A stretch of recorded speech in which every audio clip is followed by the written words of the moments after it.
মুখ্যমন্ত্রী মমতা বন্দ্যোপাধ্যায়ের নির্দেশে সারা রাজ্যব্যাপী সৈনিক জওয়ানদের প্রতি শ্রদ্ধা জ্ঞাপন এবং তাদের পরিবারবর্গকে সমবেদনা।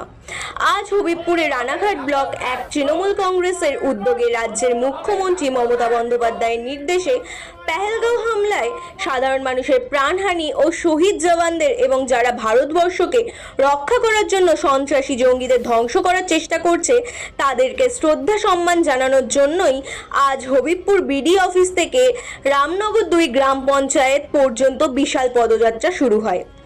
আজ এই শ্রদ্ধা জ্ঞাপন পদযাত্রায় অংশগ্রহণ করেছিলেন বিধায়ক ডক্টর মুকুটমণি অধিকারী, রানাঘাট সাংগঠনিক তৃণমূল কংগ্রেসের সাধারণ সম্পাদক তাপস ঘোষ, নদিয়া জেলা পরিষদের সহসভাধিপতি সজল বিশ্বাস, তৃণমূল কংগ্রেসের রানাঘাট ব্লক 1 সভাপতি তাপস বিশ্বাস ও বিভিন্ন শাখা সংগঠনের নেতৃত্ব সহ তৃণমূল কংগ্রেসের অন্যান্য নেতৃত্ব।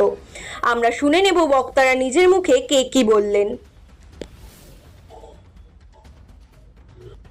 মমতা ব্যানার্জি এবং আমাদের দলের সর্বাধিনায়ক অভিষেক ব্যানার্জির নির্দেশ মতো ভারতবর্ষের প্রত্যেকটা অঞ্চল, প্রত্যেকটা ব্লক, প্রত্যেকটা টাউনে যেখানে তৃণমূল কংগ্রেস আছে সেখানকার কর্মী সমর্থক সাধারণ মানুষ পথে নেমেছে।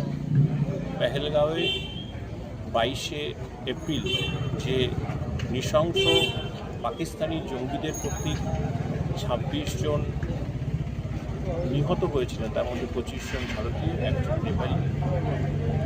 তাদের প্রতি যে অন্যায় অবিচার হয়েছে তার বিরুদ্ধে দাঁড়িয়ে ভারতীয় সেনা, ভারতীয় আর্ম ফোর্স, ভারতীয় সেনা বিমান বাহিনী তারা পাকিস্তানের পাক অকুপাইড কাশ্মীরে 7ই মে থেকে 4 দিন ব্যাপী যে লাগাতার অ্যাটাক করেছিল জঙ্গি ঘাঁটিগুলোকে নষ্ট করার জন্য।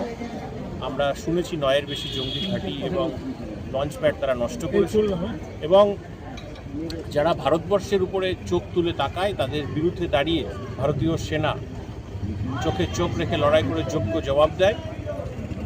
সেই ভারতীয় সেনা লড়তে গিয়ে যারা শহীদ হয়েছেন, ঝন্টু শেখ সহ অনেকে, এবং পুঞ্চ সেক্টরে যারা পাকিস্তানি গোলাবারুদে নিহত হয়েছেন, আহত হয়েছেন, পেহেলগাঁওয়ের যে 26 জন নিহত হয়েছেন, প্রত্যেকের আত্মার শান্তি কামনা, পরিবারের পাশে থাকা, সমবেদনা জানানো এবং সর্বোপরি যে পেহেলগাঁওয়ে যে জঙ্গিরা দুর্ঘটনা ঘটিয়েছিলেন, মানে নক্করজনক ঘটনা, সাধারণ যারা পর্যটক তাদের উপরে নির্বিচারে গুলি চালিয়ে হত্যা করেছিলেন। সেখান থেকে আমাদের ভারতীয় সেনাবাহিনী, আমরা এর আগেও দেখেছি পাকিস্তানের মদতে বারবার এগুলো হয়।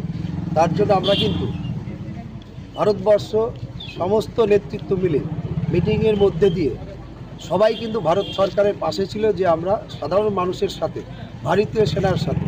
তাই ভারতীয় সেনা পাকিস্তানে ঢুকে প্রত্যেকটি জঙ্গি ঘাঁটি কিন্তু তারা ধ্বংস করেছিল। তারা কিন্তু ভারতীয় সেনা এমন একটা সেনা, সারা বিশ্বের দরবারে তাদের একটা আলাদা ঐতিহ্য আছে, কারণ তারা কোনো সাধারণ মানুষকে নিশানা করেনি, প্লাস সেনাবাহিনীকেও নিশানা করেনি, তারা হচ্ছে জঙ্গি ঘাঁটিগুলোকে নিশানা করেছিল। সেখান থেকে কিন্তু পাকিস্তান কাউন্টার করেছিল। আমরা জঙ্গিকে মেরেছিলাম আর ওরা কিন্তু আমাদের সেনাবাহিনীকে আক্রমণ করেছিল, সাধারণ মানুষকে আক্রমণ। তারই জবাব কিন্তু আমরা দিয়েছি। প্রত্যেকটা জায়গায় ভারতীয় সেনা বীরত্বের সাথে কাজ করেছে, সেটা শুধু ভারতবর্ষ হিসাবে আমরা গর্বিত।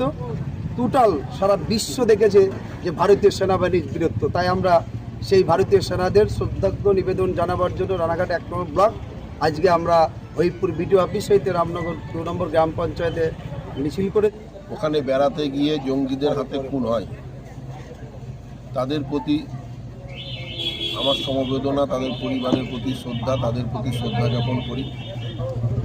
এবং পাশাপাশি আমাদের দেশের যে সমস্ত সেনারা এই যুদ্ধ করতে গিয়ে, যুদ্ধ তো নয়, জঙ্গি ঘাঁটি ধ্বংস করতে গিয়ে তাদের জীবন দিয়েছেন, তাদের প্রতি আমার শ্রদ্ধার্ঘ্য নিবেদন, তাদের পরিবারের প্রতি সমবেদনা। মূলত এই যে লড়াই, এই লড়াইটা কিন্তু গোটা ভারতবর্ষের নাগরিকরা তাকিয়েছিল আমাদের দেশের সেনাদের দিকে।